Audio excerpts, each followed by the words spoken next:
It's Cafe Mocha to go, and we are celebrating Black Music Month. I am saluting my soul sister in life and in radio, Mrs. Deja Vu. I feel like, first of all, why did it take Cafe Mocha to go to get us together? Because we know each other. I know, this is crazy, right? Now, people may not know, though, that you are the voice of, first of all, one of the biggest stations in New York. You are a speaker, author, philanthropist, voiceover actress, not to mention a lifestyle expert who delivers new experiences to her listeners around the country, not just in New York, but around the country. Deja Vu can be heard every single afternoon on the #1 station in New York, WBLS. So a lot of people, may hear you, but they don't realize how long you've been in radio. Tell us, how long have you been in radio? Unofficially 10 years. That's it. Okay. We're gonna leave it at 10 because I can't go any higher because I'm only 29 right now. Hold on a second, because I remember Jacksonville, and that was at least ago.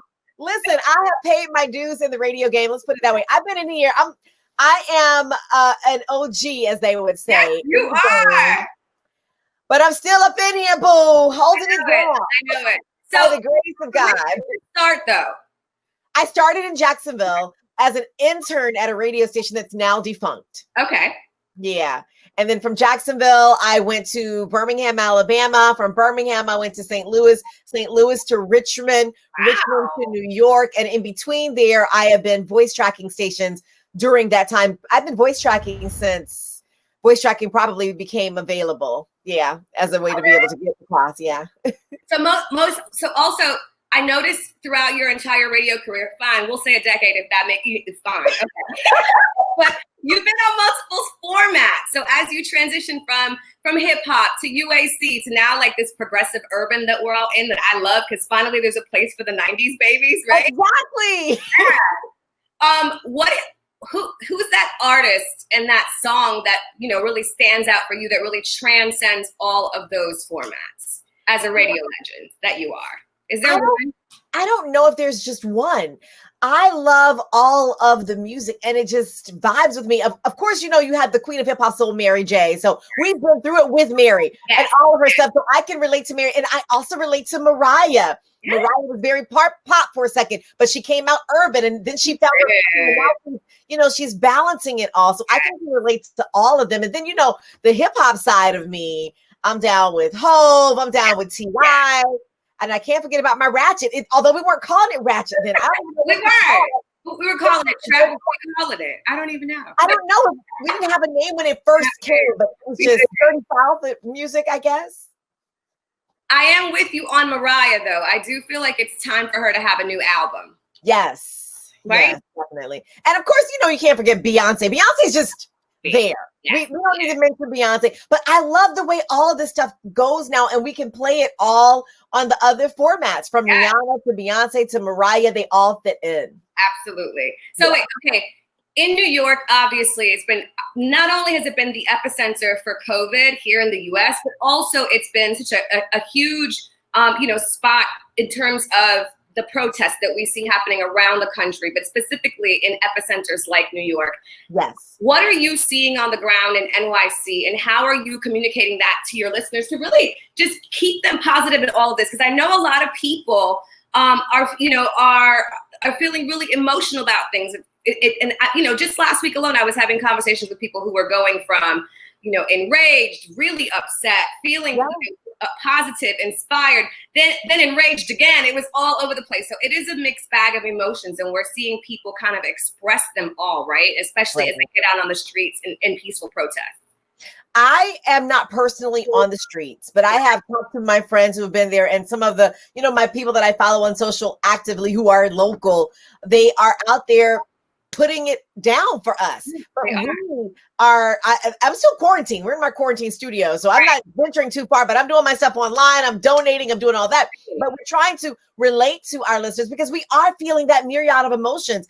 And not only just with what we have seen with the death of George Floyd, and where we are seeing the revolution come before us, we are in the middle of history. We are in history right now. We're making history. But even with COVID, it's been something that's been challenging for my listeners. Even I express it to them how I've been feeling, because I want them to know that I'm relating to them as well. Absolutely. So when I was first quarantined, I just felt like, okay, I can't function with this, because I was even trying to talk to my parents who were in Florida, and they couldn't understand what was going on in New York, because we were having 1,000 deaths a day. And I'm like, okay, let me get my life insurance together. Let me make sure stuff is together, because I don't know if I'm going to die. Right. So I have to come to terms with, if I get this, if I contract this, what's going to happen with my husband, my mom, my little baby niece, 6 months? This is real stuff. And so I had to pause for a second. And at the same time, I'm still on the air every day. But I had to talk to my listeners about that too. And everything that I just told you about getting my stuff together, I had to tell them, this is what I'm doing. You need to make your stuff together as well. Exactly. And you still have the reality of it. Positive and bring that joy to them, because that's what they're here for, you know, when it comes to listening to you. Exactly. But I still kept it upbeat, but you still have to maintain the temperature of what's happening with your audience. I can't be like, hey, girl, such. No. We have to zone in. But within that, I would always say, okay, y'all, we got to take a positive break for a second. We got to get some inspiration. Let me give you some natural news to lighten the mood a little bit, so we can bring it back. But we all know what's happening around us. And, you know, lots of folks lost their jobs. A lot of people were furloughed. They don't know what's going to happen. And even still, today is the day that New York is starting to officially open up. And some of those jobs are not there. Right. So what do we do from there? So that's where I'm trying to lead my people into now, to talk about what options. So we're going to have some HR people on. What do we do? How can we get our hustle on? What are the things we can do to ignite that hustle from home? Are we going to do direct selling? Are we going to do Uber Eats? All those different things that we may have looked at, like, I'm not doing that, but that might be that hustle money, that gas money, you know, money for right now. So those are the options and things that we're looking at. I know we're limited on time, but I just want to say, Andrew Cuomo, girl, killing it. Okay, I'm not mad at him. I'm not mad. I am a Cuomo. Mr. Cuomo. He is amazing. He's great. He really has. When I say leadership, that is leadership, right? He relates to his constituents. He addresses the issues. We may not always agree with him, but he is not afraid. He's not running away. And I will say this, at one point, people were kind of like, all right, Cuomo, whatever. But this crisis has shown, it has sifted the what is it? It's sifted the wheat. And so the differentiation between leadership and other stuff. Other stuff up in the, Listen, so I'm sad that they're counting me down, but I do want to talk to you about your foundation. Tell us really quickly about your foundation. Okay, so I have several things working right now. I did have my nonprofit with my youth group called the Flavor Unit. That has been on hiatus for a second. Right now, though, I am entering in, as I was saying, about our hustle. So I have my Ignite Your Hustle Academy that I'm going to be launching. And that's going to be for people to be able to explore ways of ownership. It's time for us to start opening businesses and owning things. And we're going to talk to a certain demographic, because our demographic, although I'm 29 and holding, some of us have been lagging behind in the tech wave, and we don't even know our basics besides getting on Facebook, and we need to bring our people up to speed. And so that's where I'm working right now. So big shouts out to all my folks who are trying to ignite their hustle. We will have academies and classes for you. I love it. Deja Vu, you know, I could talk to you, sister girl, forever. I love me some you. Love me some you too, Vanessa. You are amazing. Thank you. We definitely want to make sure and salute you. This is our Soul Solidarity shout out, and in solidarity for Black Music Month to you. Keep doing all the amazing things that you're doing and uplifting and igniting everybody that you encounter. We love you. And happy Black Music Month. Bye. Bye, girl.